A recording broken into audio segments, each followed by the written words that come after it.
excited you are, but I am yet still excited. I know we're in the midst of COVID-19, but it's getting better every day. The word is a message that came from the Winans. They said millions didn't make it, but you were one of the ones who did. And we're still in the land of the living, no matter what it looks like. And I am your pastor of internet and innovation, Kervance Ross, and you are tuned in to 15 minutes of daily inspiration. We here at New Birth in the Cyber Sanctuary, under the leadership of our senior pastor, Dr. Jamal Bryant, have made it our business to make sure that we're not just having church, but we're delivering service. And in the daily inspiration, we want to give you some practical application to be successful in the midst of quarantine.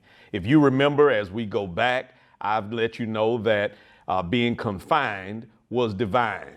I've also let you know that these moments have been set up to help you obtain your focus for your future.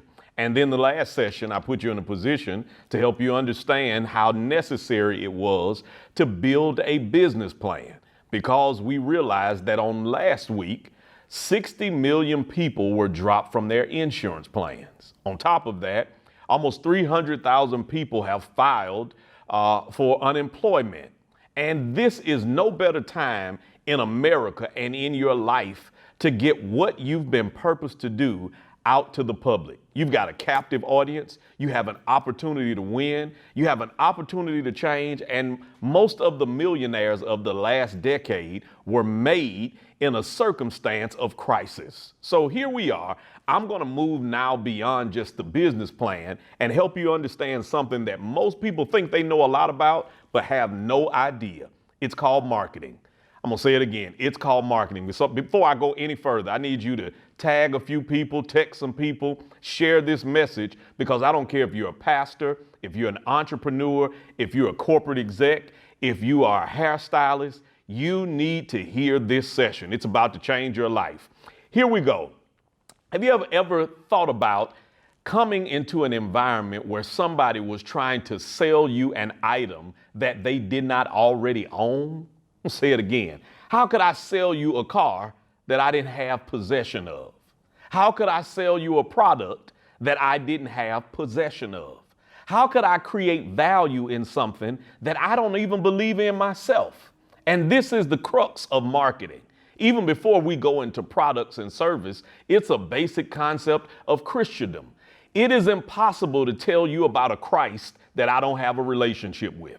It's impossible to preach about a circumstance in life that I have not come over. Although people do it all the time, the most impactful message you will ever hear is the one that the preacher lived. And this is the same way in your business, in your purpose, and in your circumstance. So if it's your life plan, it's your business plan, it's your purpose plan, I'm going to show you how to master marketing for a crisis and beyond.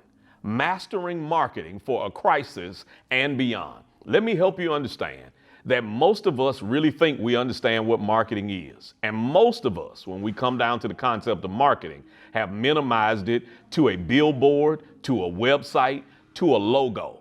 That is as much marketing as the gas cap is on the Rolls Royce. It's important, but it's not the Rolls Royce. And there are more important ingredients than just the logo or the website. Let me give you a real basic example and give you a basic definition. You heard it in my last episode. One of the easiest definitions for marketing that you'll ever hear is 4 words. The psychology of satisfaction. You'll see it on the screen. The psychology of satisfaction. How do you get into the mind and the heart of the individual that you're targeting to reach and satisfy them in perpetuity? Is that biblical? By surely, and of course it is. It's in the book of Proverbs. We misquote this passage over and over again. I don't know if it was Solomon, whether it was Moses or Amenopes, but whoever wrote this passage says, as a man thinketh in his heart, so is he. That is not a spiritual principle. It's a business principle that explains marketing to the T. Secretary Vance, I never thought about it like that. You remember that I believe that the Bible is more of a business plan than it is simply a spiritual document. And as they break this concept down, this is broken down from a marketing standpoint to understand that as a man thinketh, that's his psychology, in his heart, That is cardiology. So is he. That's anthropology. What does that mean? In your mind, this is what you believe. In your heart, it's what you how you behave. So is he. It's what you become. And if you understand how a person thinks and how they feel, you can get them to become whatever you desire them to do and become. How does this apply to marketing? If you don't know how your customer thinks and feels, you are minimizing the impact of your product, purpose, or service. So to maximize marketing in the midst of a crisis and beyond, the first thing you've got to do is create value that validates an exchange. You've got to create value that validates an exchange. In this concept of marketing, it is impossible for me to make sure that I give you something that's valuable to me if you don't see it as valuable first. It would be like me trying to date a woman. I believe that I'm good looking. I believe that I have money in the bank. I believe that I'm articulate. I believe that I could add value to her life. And for that value that I believe I have, no matter how true it may be, if I go to her and want her to exchange 10 digits for my value and she does not make it happen, I did no marketing. Again, I did no marketing because just because it's valuable to me, until you exchange it for what's valuable to you, we have not engaged in marketing. And this is the mistake that churches make. This is the mistake that business owners make. This is the mistake that corporations make. We create products that have no value in the eyes of the target. And if you want to maximize your marketing in a crisis and beyond, you've now got to create value that allows the exchange to be valid. Let me help you understand. It does not matter how good you think your chicken is. I'll say that again. It doesn't matter how good you think your chicken is. If it's not valuable to someone else that you're targeting, you didn't do any marketing. You just waste a whole lot of time frying chicken in your kitchen. You've got to make sure that you are creating value that creates an exchange for a long period of time. Number two, to maximize and master marketing in a crisis and beyond, you've got to identify your target and marry them daily. You've got to identify your target and marry them daily. Many of us are dating our target market and are uncomfortable marrying our target. And that's because many of us don't know who we've been designed to reach. I've said it before and I'll say it again. You are not for everybody. This goes to the preacher. Let's stop and talk to the church. You believe that the gospel is free to all, and it is. But your ministry is specific to some. It does not matter if your product is good, but your product is not good for everybody. Realize that the Mercedes-Benz is not for everybody. Apple computers are not for everybody. Coca-Cola is not for everybody, but for the people that they target, they marry them and create loyalty on the user end as well as on the delivery end. And you've got to find yourself being focused and number one, being comfortable with your target. Everybody ain't gonna like your product. Everybody ain't gonna like you. Everybody won't like your ministry, and that's okay. It is more impactful to change and create loyalty with a few as opposed to being disloyal and having fluctuating consistency with many.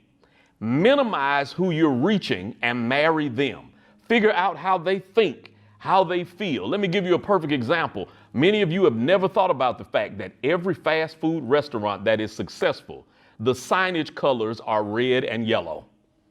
As the light bulb came on, you were today years old when you realized that McDonald's, Wendy's, Taco Bell, whatever the major franchise and chain is, their colors on their signage is red and yellow.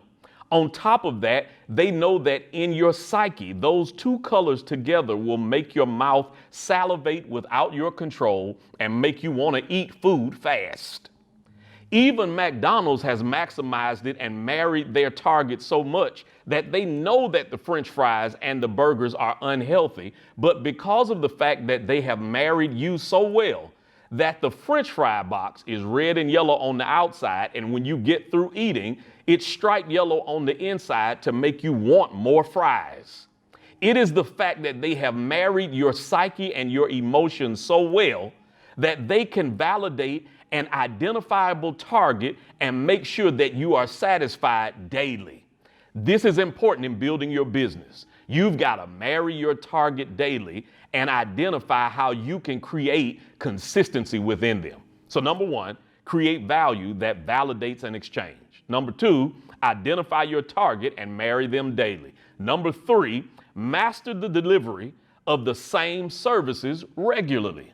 This is not deep, it's direct. You want to master the delivery of the same services daily. Many of us go wrong because we do one thing today and then tomorrow we're doing something drastically different. On one side of your business card, you're a pastor, and you flip the other side of the business card over, you're a janitor. We don't know what to believe. We don't know what service you offer. Whatever service that you master, stick to it. Delta is still allowing flights to take off and go around the world every day. MasterCard is still making sure that you master the moment. Coca-Cola is still the choice and the drink that allows Atlanta and the rest of the world to have a tasty beverage that's like none other. You've got to make sure that you're doing the same thing over and over and master it. You might not like McDonald's, but they are consistently delivering the Big Mac. If they're giving you bad service, at least it's the same bad service all the time. If it's Chick-fil-A, you know that you're scratching your head trying to figure out how do they get these young people to be so nice? Because they consistently master the service of high-level customer service. Do you know exactly what your service is, and have you mastered it? Do not become a jack of all trades and a master of none. If you're good at one thing, market that one thing over and over and over again. Don't move to the next until you've mastered the first. Again, don't move to the next until you've mastered the first. The fourth and final one, you have create value that validates an exchange, identify your target and marry them daily, master the delivery of the same services regularly, and finally, expand your reach by deepening your impact. Expand your reach by deepening your impact. The expertise of master marketers is that they get to the heart and the mind of each individual client, and they deepen that relationship by finding a sweet spot. What do you mean finding a sweet spot? They find a way to stick their client consistently in a spot that satisfies them. Think about your bank. Your bank does not only have a debit card for you, but they have online banking. If you open up a business account, they'll give you merchant services. Once you get merchant services, they'll give you a credit card. Once you get a credit card, they'll offer you a loan. They've got you in a sweet spot so that if you get frustrated with them, if they make a mistake in customer service, it is impossible for you to unstick with them or from them because they have you so stuck in the sweet spot that you will be more prone to stay with them. You don't have time to set up all your bill pay over again. You don't have time to set your merchant services up again. You don't have time to move your credit card another space because they deepen the relationship. And many of us in business keep our clients on the surface and never take them below. And if you want to master your marketing to make sure that your purpose, your business, and your life is better, whether you're an entrepreneur, whether you are a pastor, whether you are a small business owner, wherever you are, find the sweet spot and deepen the relationship. Give the client more than they ask for and satisfy them every single time. If you maximize marketing in this crisis, you'll be able to do it now and beyond, and you'll turn your crisis into an opportunity to generate revenue beyond your time frame. This is what we're doing in the 15 minutes of daily inspiration. We're not just giving you some spiritual dynamics. We're not just preaching to you. We believe at New Birth that there are millionaires in front of us. There are billionaires in front of us. There are entrepreneurs who can change their communities, this world, and their region. And if we're empowering you, we're deepening our relationship. We're making sure that we're creating value for exchange, and we're making sure that we're following the call of Christ. We're serving this present age. That's our calling to fulfill. That's what our pastor, Dr. Jamal Harrison Bryant, believes. And I'm excited as your pastor of internet and innovation that we can bring to you practical tools for living even in coronavirus. I know that you've been blessed by this opportunity, and I'm not foolish enough to believe that the only time you can offer Christ to somebody is when you've preached a passage simply from the Bible. But when you've impacted people's lives, you can give them an opportunity to make a change, find Christ, connect with a church, or get connected to a community. If you want to be not just a friend, but you want to become family, if you just go to www.newbirth.org and click the join button, you are now a part of our family. And if you want to sow a seed because we made your life a little more impactful during these 15 minutes of daily inspiration, just text MBGIVE to 77977 and you'll be able to sow into good soil. As always, these are your minutes. These are your daily inspirational minutes. This is the 15 minutes that God has given me to give to you. I'm thankful for you. We're praying for you. Change your life, change your business, change your plan, and watch God move in an amazing way. I love you. There's absolutely nothing you can do about it. Have a blessed day.